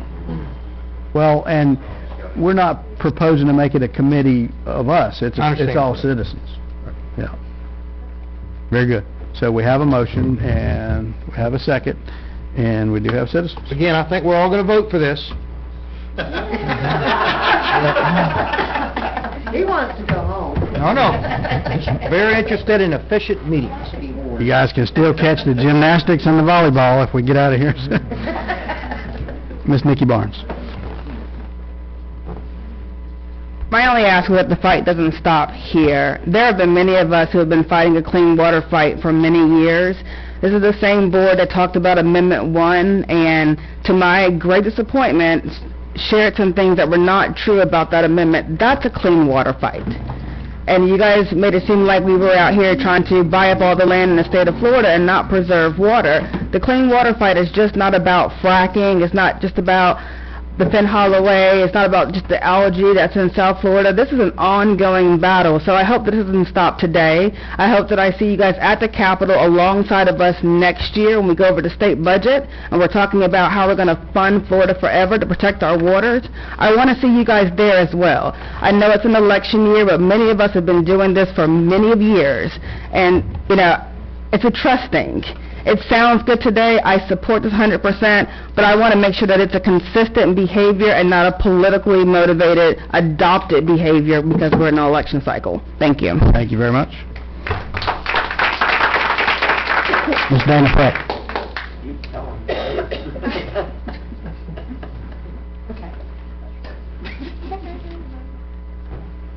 Dana Peck. What you're proposing looks good on paper, and it sounds real good, but let's talk a little reality here. That Environment Regulation Commission you were talking about, that's Governor Rick Scott's Environment Regulation Commission that just voted to raise the level of poisons, chemical pollutants we can put in Florida's water. Amazing. Absolutely amazing. The legislature you're talking about, that you want to hold their feet to the fire, that is the legislature that right before this campaign season began was just busting at the chops to get fracking statewide in Florida.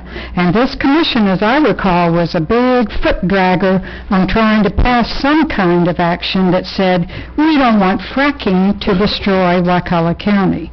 If you really mean this, you've got to put something behind it instead of just words on paper.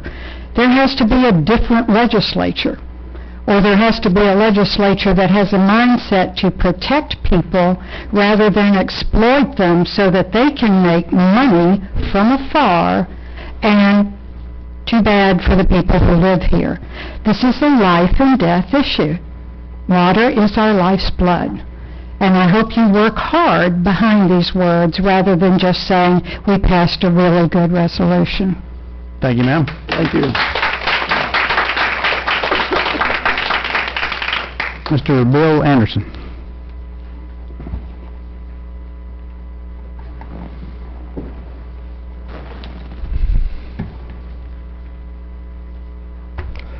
As we all know, this is America, not a third world country as far as our quality of water and the environment. Some of you have been very reluctant to address these issues in the past.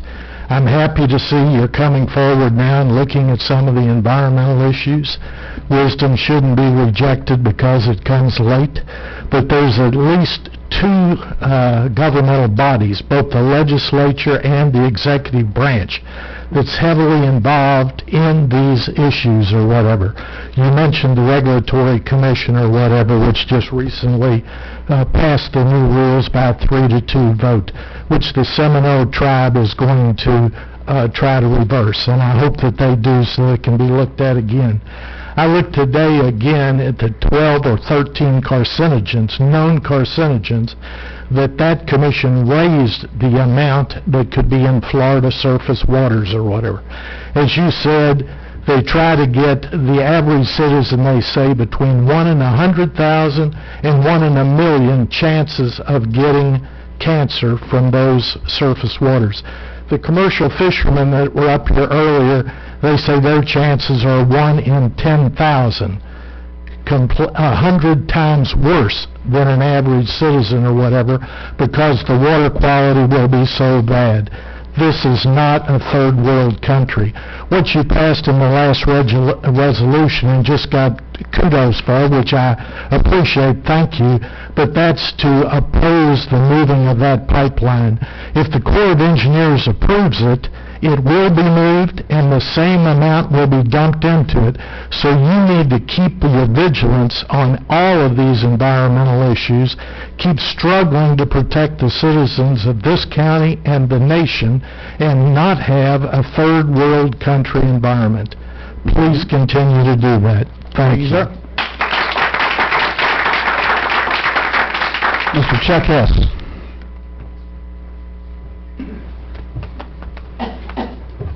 Well, I keep having to give you all kudos for tonight. It's an interesting experience. For us too.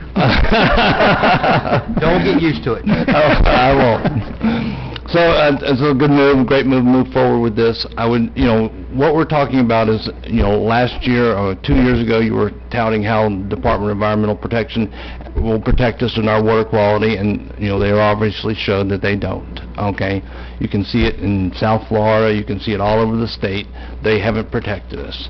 And so we need to step forward, make sure we're on the ball, just like you are tonight, of protecting our environment, and I congratulate you. Thank you, sir. Miss Linda Young.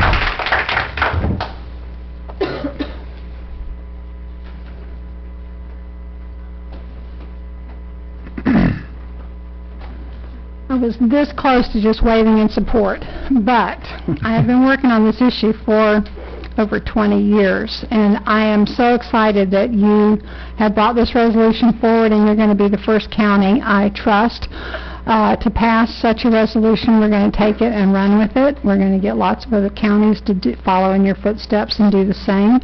So you can consider yourselves right on the forefront of good environmental leadership in this state, and I'm proud of you for that.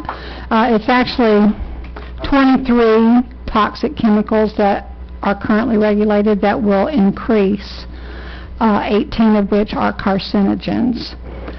Every single one of the criteria that were adopted by the ERC are weaker than EPA recommends at the 1 in a million risk level. So it is clearly the bottom of the barrel. They could not have adopted anything weaker and had a hope of getting it past EPA. I don't think they'll have a hope of getting this past EPA. There's many flaws in their methodology, which is unique to Florida and is not used by any other state or the EPA. But anyways, this is a really important thing that you're doing. It's a very important thing that you're doing, and I do applaud you and thank you. Thank you, ma'am. Our last speaker is Mr. Richard Johnson.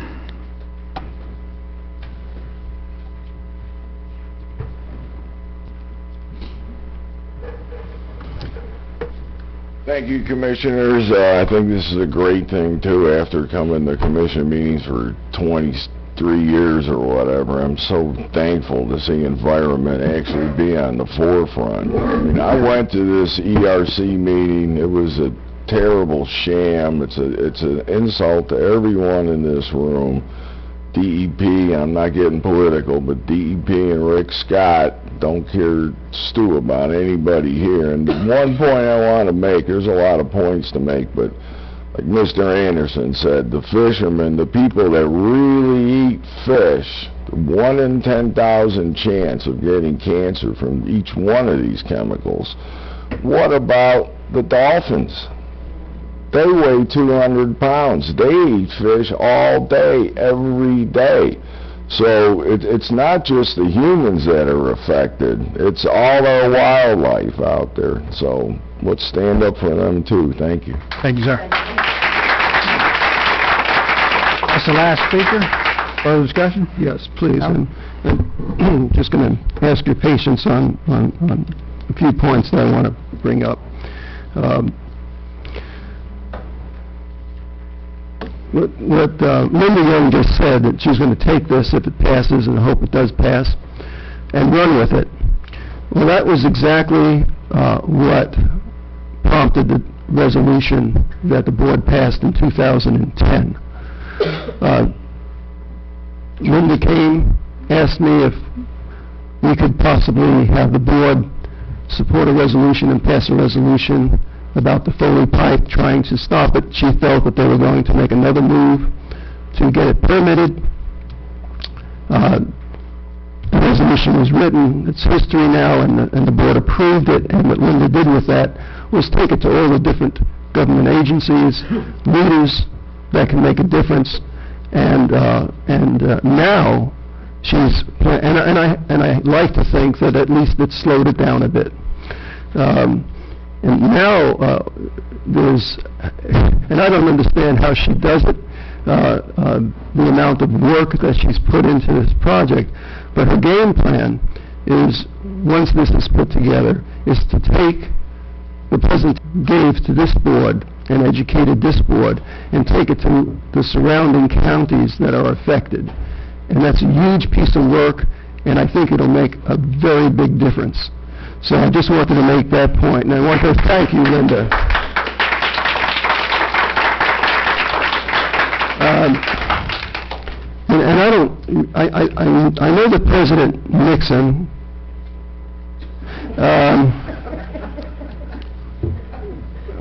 championed a couple of, maybe one or both of the bills, but the Clean Air and the Clean Water Act.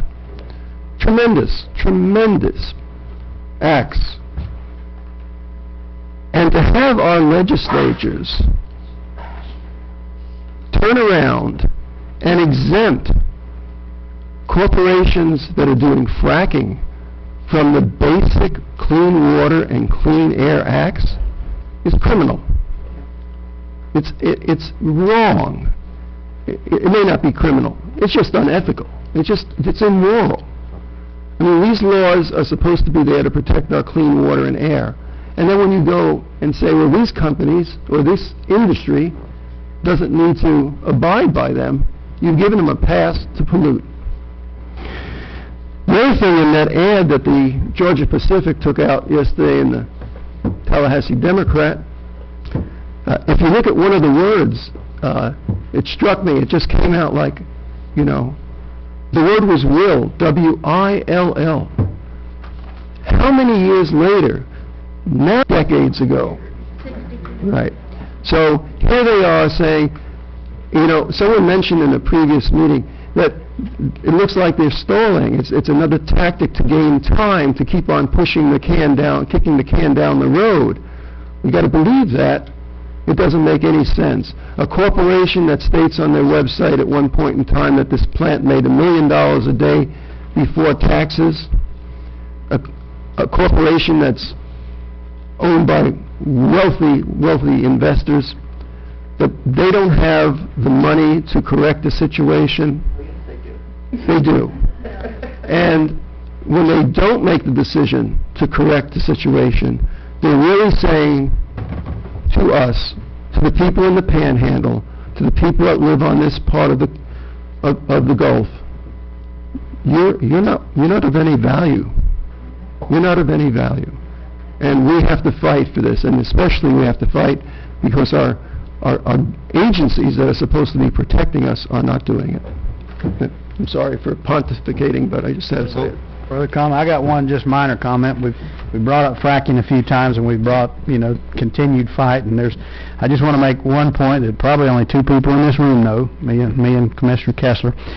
We both attended the Florida Association of Counties meeting last year, and they were proposing an official position from the association regarding fracking, and it addressed just fracking.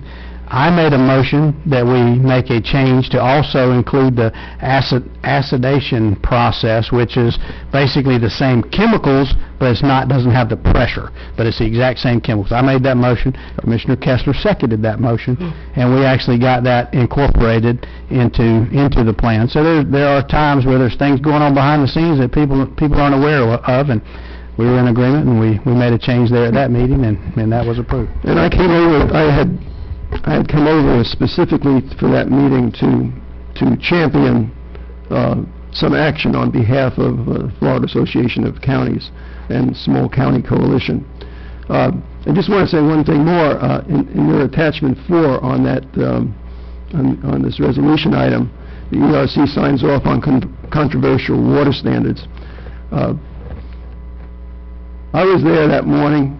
It was a sight to behold. There were so many people. It was early because it was before all the workers were really concerned about this. And you know what?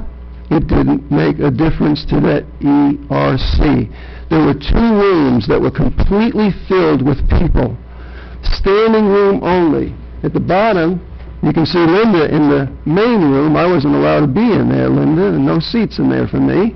But I was in this other room where we could have a television showing us what was happening in the big boys' room, and citizen after citizen, scientist after scientist spoke to this committee, and it was like speaking to a brick wall or falling on deaf ears.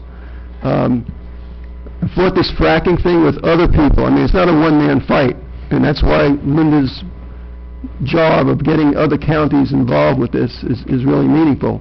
But as the public gets educated, the first year at fracking, 3 years ago, people didn't know what fracking was, okay?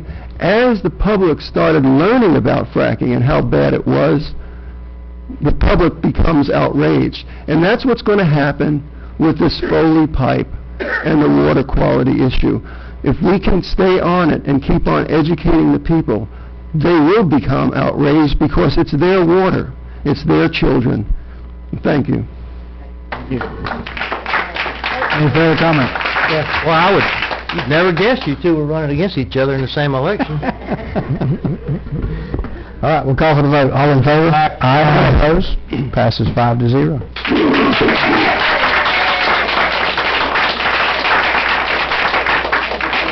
County Attorney, any items for us? County Administrator. While we're on the environmental thing, since we're, I do need to, I'd like to schedule a special meeting on next, not this Thursday, but if possible, I'm going to check with you guys, the 25th. It can be any time during the day. We've got the interim financing for our wastewater treatment plant to take our wastewater treatment plant to AWT and Individually or an official? An official meeting to hopefully approve the interim financing. What do you need for a quorum? 3? 3. Richard, if you don't want to take off work, No, I'll be there. 25th, I'll be there. 25th. What is this? We had to set a time. 25th? 6 a.m. What's good for you? That'd be good, but I don't know, 10 o'clock? Is that okay with everybody? Works for me. August 25th, 10 o'clock. 25th, 10 o'clock, yes. 10 o'clock. It won't take long, and what that does is that approves our interim financing, which shall allow us to move forward with the project. So we're going to meet here? Meet right here, yes, sir. Okay. Hold on. You want to include the workshop with the... Well, we need to talk about that separately. Okay. You're going to be... Yeah. We'll talk about that separately. What was that about? I know. But anyway, that, and also to let you know, as well as on the amnesty day for the tires, Nanette just sent me a note. We've collected over 570 tires. 2 of them were mine. 2 of them were Randy. But that takes that many tires out of the system. Mosquitoes can't grow in them, etc. So we spent about $10,000, over $10,000. Have we met the grant, or is it still running? Still got, we've been in it 2 weeks, and right now we have $10,770 left. Very good. I went out there to So take my please. tires, and Nanette was sitting in the scale house in there. Was she? Yeah, she was there. Yeah, well, she can't just get away from it. She loves it. Very good. Anything further? That'll do me. So are we going to handle the workshop? I was going to do, when y'all get to discussion, we can talk about that, if that's what you want to do. Oh. When do you want to do the workshop with the Yeah, sheriff? let's do it right now. Let's just schedule it. Do the workshop right now? No. Yeah. Yeah, so what time do we need to advertise? I'll do it the same day. Well, you can do it the same day as Heather was trying to say. It's just, timing was what I was looking at. Well, it's basically the sheriff wanting to present his case. I mean, Right. they could 9 o'clock? come here. Well, We'll why do don't it we the do it same- like 10:30? Oh, okay. 10:30 would be good. 'cause That's fine with me. If y'all want to do that. Doing them back to back? If that's okay with you guys. Yeah, I can do that. How long is the first, let me back that up. What about 10:15? All we're going to do is vote to approve this financing. Fine. That's fine. That's fine. So 10 and 10:15? Yeah, So it'll immediately follow. immediately following. How about Okay. that? Perfect. Good deal. All Okay. right. Discussion items, Commissioner Kessler. Thank you, Mr. Chairman.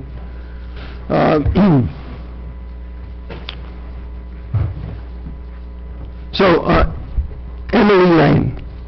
I brought Emily Lane, My apologies. Did we do our second citizens to be heard? no, we didn't. I just skipped past that, didn't Yep. Just, We have 6 citizens second. I? My apologies. there you go.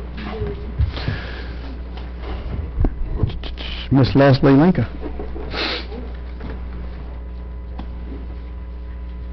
Hello, my name is Leslie Linka. I live at 229 J.K. Moore Road in Crawfordville.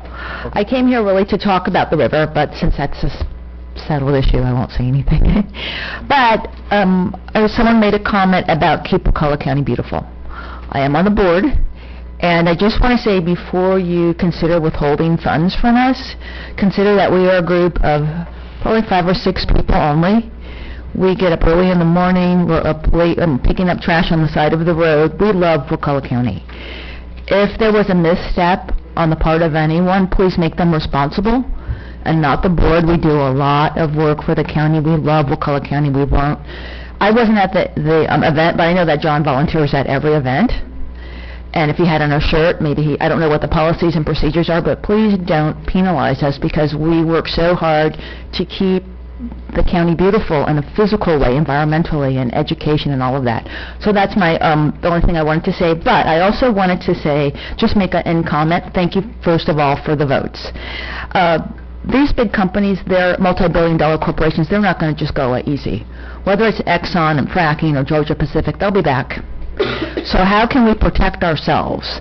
I mean, I did a lot of research. I didn't really get to talk about it, and I don't think it needs to be said at this point.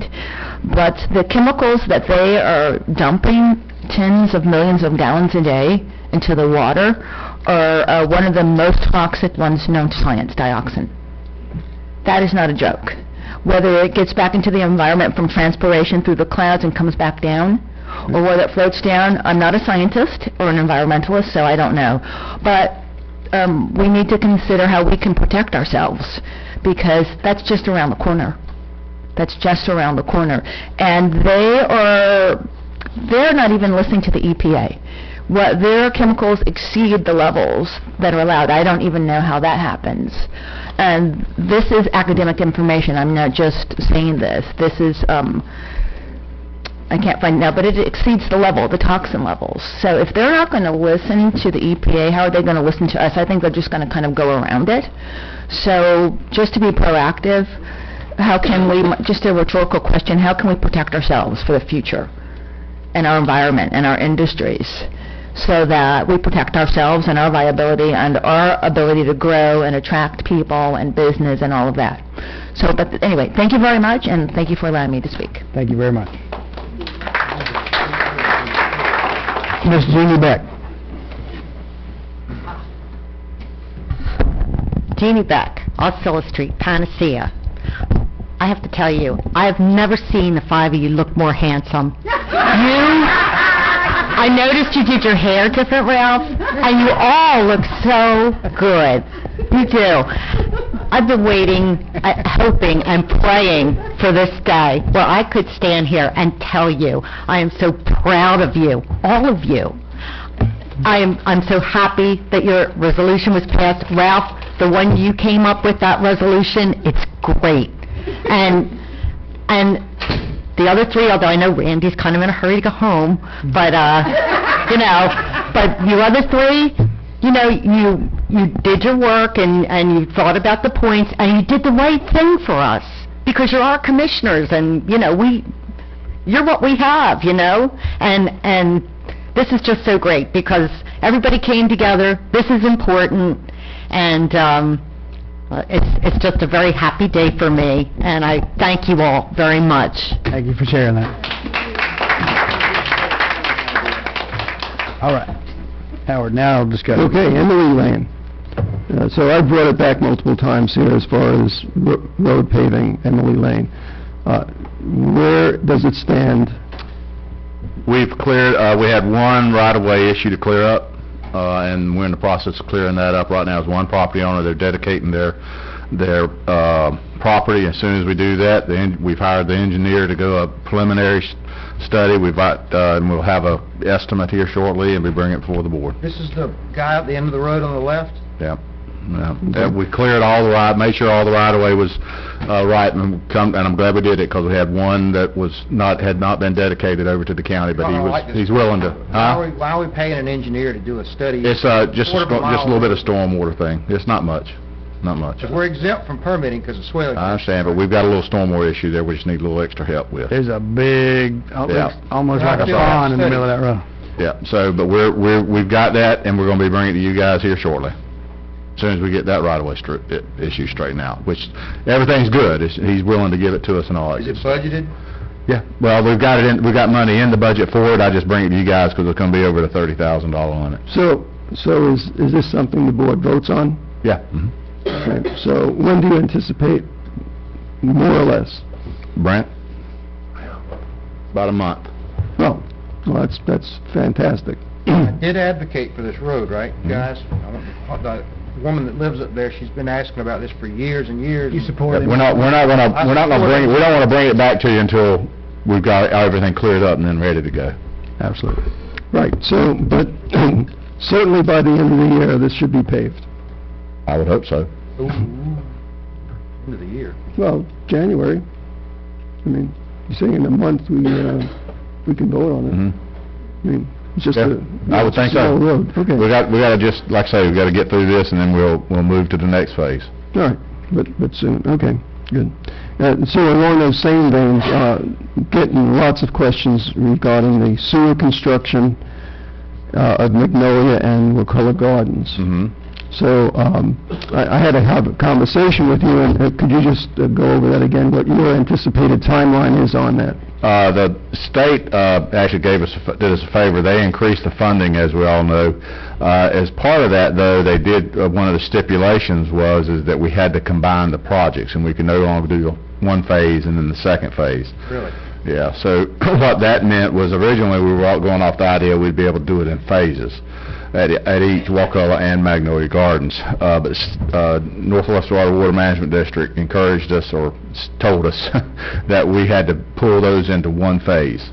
So therefore, we're doing the engineering now for the second phase, which will wrap up all of Magnolia Gardens, and the second phase of Wakulla Gardens. And some of Grinders too, right? And some of Grinders as well. And so that engineering is ongoing. In fact, we'll be meeting with our engineering firm this Friday to see exactly where they are with that. And we're hoping that now that we can get the wastewater treatment plant going, hopefully after but the following week we'll be able to go ahead and move forward with the closing on the wastewater treatment plant, get the contractor underway, and then probably about a month or two after that, we would hope to be getting some sewer starting to lay down in Magnolia and Wakulla Gardens, and they'll start simultaneously. We'll get them out as two different projects, right? But all the times will be the same. So we're looking at maybe December or January? I'd say that's probably about right. I don't want to push you on this. Just want to I would say December and January. I'll know more Friday, but December or January is probably a pretty good. December, January. Maybe earlier, but December, January is looking pretty good. Okay, and that's when the sewer construction might actually start. And we had intended initially we would be started just as soon as the wastewater treatment plant, which would be this month or September.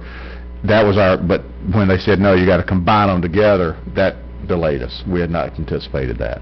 When you get a proposed timeline, will you shoot that out? Because and which phases and how you're going to tackle that? We'll do that. We'll do that. Like I say, I'll be a lot smarter on that come Friday. Filters love that kind of stuff. Yes, they do. Yeah, and on those phases, if it could be with a little map to show where that phase is, that'd be very good. Yes, sir. And so, my last thing is,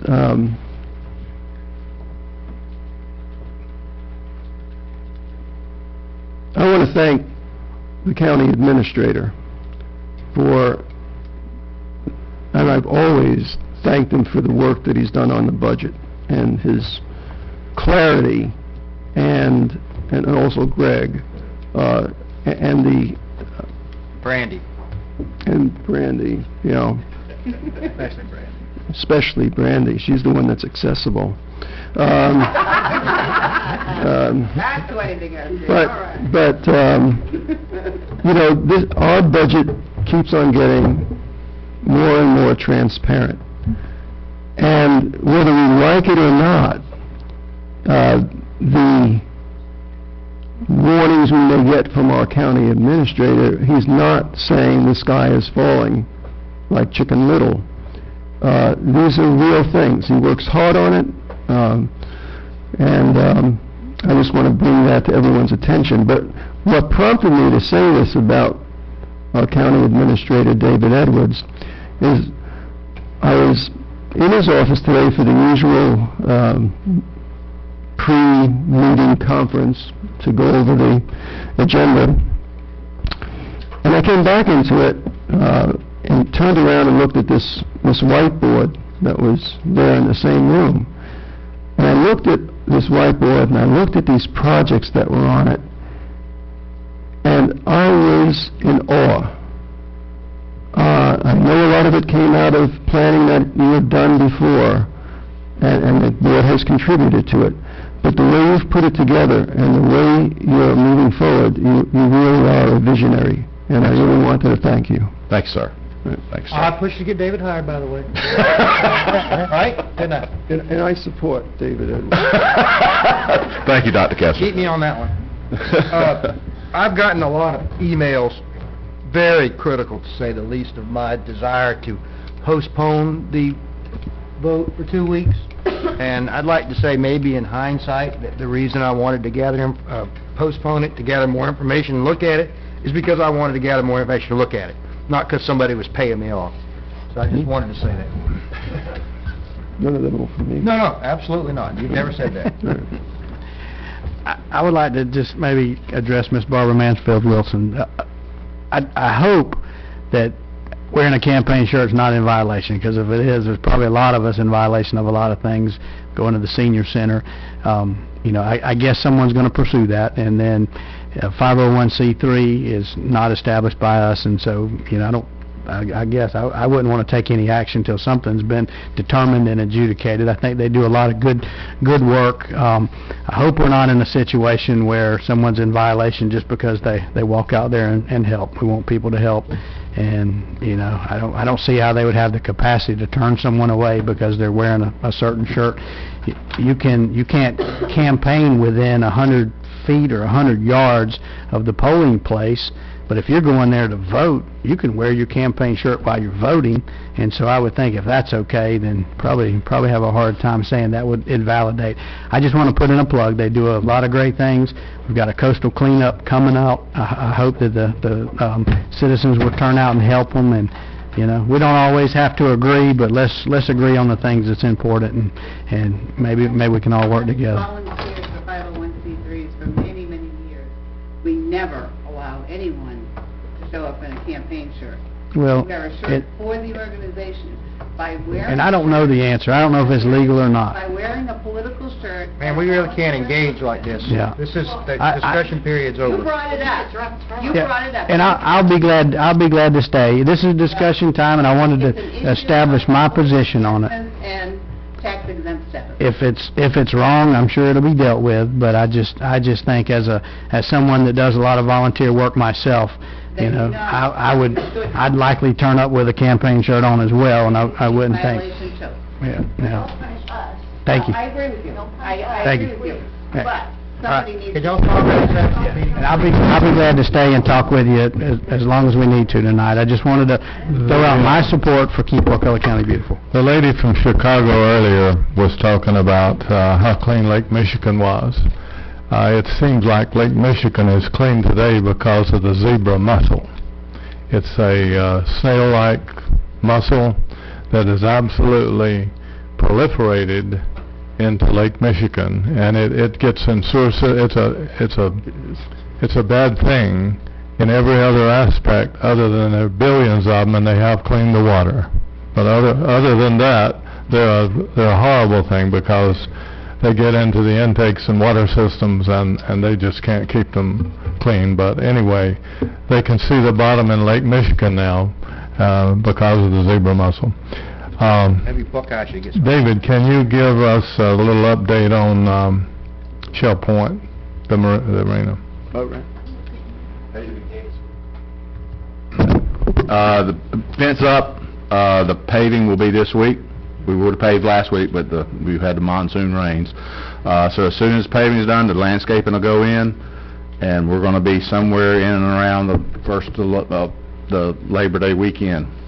Right before that means for all you folks out there, that means Christmas. No. This time, if we were going to pave last week. We were ready to pave. We can't pave with as hard as it was raining. When I was still a private citizen, I met with Randy over at Shell Point a long time ago in 210, before 210, and that's how long it's taken. It's only taken 6 years to get where we are, but it's going to be a really nice facility, and I'm already having comments how nice it is. It is a top-notch, top-class, first-class facility, and Cody is really doing a fantastic job. Everything there is first class, and it'll be something you'll all be proud of. I believe also in 210, I believe it was in 210 when we were hiring an administrator, was that correct? Yes, sir. One of the board members wanted a master's degree or better to hire an administrator. And I thought that was basically an insult on anybody and everybody who didn't have a degree, and I still stand by that. Fortunately, we were able to hire David. In the hiring process, maybe I'm right and maybe I'm wrong, but I wanted a person who had been in free enterprise, who hadn't been in government, who had been in front of the counter needing things from government, who understood the problems of the person on the other side of the counter. And basically we were able to get that. I'm so strong on this degree thing that you don't have to have a degree to be intelligent. You may be intelligent with a degree, but it never means you're smart. We had probably 15 applications.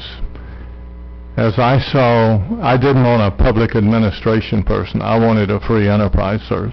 So as those PA degrees came by me, they went right on by me to the trash can. And I think basically we hired the best person in the state of Florida to be our administrator. I'm terribly afraid that somebody else will show up on the scene and maybe want to take him away from us. It's just that he is just absolutely the best. Y'all are just a loving board tonight. Y'all need to bottle this. I just wanted to open it up on the next in the parking lot David, I just wanted to know. I wanted you to know that. Thank you I all. support you. They had the Jerry story. I think I had already won the primary, so I knew I was going to win, but you were still running a campaign, and he wanted to talk about a boat ramp out there. And Yeah. my God, somehow somebody found out he was there out there, and they made a beeline. Remember that street? Oh, yeah. For Jerry, one person didn't want him elected. I thought it was kind of funny. One thing I've got, at the last meeting when Mr. Peak was here, and he had the stormwater issue with the culvert, I was just gonna ask Brian if they had had a chance to look at that and see, if we were able to do anything to help him. We're working on it. All right. All right, but, well, as long as we're working towards helping. That's a long explanation for Brent, by the way, in case you're wondering. I just wanted to, I wanted to be sure that we were just following up. I'll follow up as well, so. Thank you, I appreciate it, Brent. Thank you. Motion adjourned. Thank you all for coming out. We stand adjourned. I support you. I thank you. I see that.